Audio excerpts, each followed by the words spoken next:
Hey guys, this is Akshita Jain. Welcome back to the channel. पिछले lecture में हमने decimal numbers और एक्सरसाइज 1.2 के कुछ क्वेश्चंस देखे थे। इस लेक्चर में हम इर्रेशनल नंबर्स एंड एक्सरसाइज 1.3 के कुछ क्वेश्चंस देखेंगे। तो इर्रेशनल नंबर्स क्या होते हैं? इर्रेशनल नंबर रैशनल नंबर के जस्ट अपोजिट होते हैं। वो नंबर्स जो p बाय क्यू के फॉर्म में ना लिखी जा सके, जहाँ p रियल नंबर हो, जो कि 0, 1, 2, 3, -1, -2, -3, -4 एसेट्रा हैं, और q हमारा does not equals to 0। q 0 नहीं हो सकता और कोई नंबर हो सकता है। इसके एग्जांपल्स पाई, जिसकी वैल्यू मैं आपको पिछले लेक्चर में बता चुकी हूँ, √2। अगर हम इस √2 का स्क्वायर रूट निकालें बाय लॉन्ग डिवीजन मेथड, तो हमारे पास मिलेगा 1.4142, 1356 एंड सो मैनी नंबर्स। और एग्जांपल्स देखें तो √3, √5, √6, √7।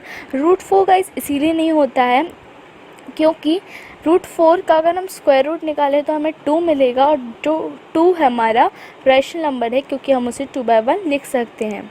अब एक क्वेश्चन है, are all square roots of all positive integers are irrational? क्या हर पॉजिटिव इंटीजर का स्क्वायर रूट इर्रेशनल होता है? तो हम एग्जांपल देखते हैं। अभी हमने पहले लिया था 4 √4, इसका स्क्वायर रूट निकाला, हमें मिला 2 जो कि था रैशनल। एक और पॉजिटिव इंटीजर लेंगे √16, इसका हमने स्क्वायर रूट निकाला, हमें मिला 4 जो कि एक रैशनल नंबर है। तो no all square roots of all positive integers are not irrational. अब एक और कंसेप्ट है locating irrational numbers on number line. Number line हम पढ़ चुके हैं, तो अब हम इस पर इर्रेशनल नंबर लोकेट करना सीखेंगे। तो हम इर्रेशनल नंबर एक लेते हैं, सपोज √2। फिर हम ये स्टेप्स फॉलो करेंगे। सबसे पहले हम एक नंबर लाइन ड्रॉ करेंगे, उसके बाद 0 पॉइंट लेंगे, उसको हम नाम देंगे a, और फिर उसके बाद एक 1 पॉइंट लेंगे, उसको नाम देंगे b, और जो 0 और 1 के बीच में जो डिस्टेंस होगा वो हमारा एक यूनिट डिस्टेंस होगा। मतलब अब वही डिस्टेंस हर पॉइंट के बीच में होगा। लेट्स सपोज वो डिस्टेंस हमने 1 सेंटीमीटर लिया है। उसके बाद हम क्या करेंगे, एक परपेंडिकुलर ड्रॉ करेंगे यूनिट डिस्टेंस की, मतलब 1 सेंटीमीटर की परपेंडिकुलर ड्रॉ करेंगे ऑन पॉइंट B। तो हमारी वो परपेंडिकुलर का नाम हम दे देंगे BC। अब उसके बाद परपेंडिकुलर BC को हम ज्वाइन करेंगे पॉइंट A से, मतलब 0 से, तो हमें मिलेगा एक राइट एंगल्ड ट्राइंगल। अब उसके बाद हम पाइथागोरस थ्योरम यूज़ करेंगे, means BC square plus AB square equals to CA square.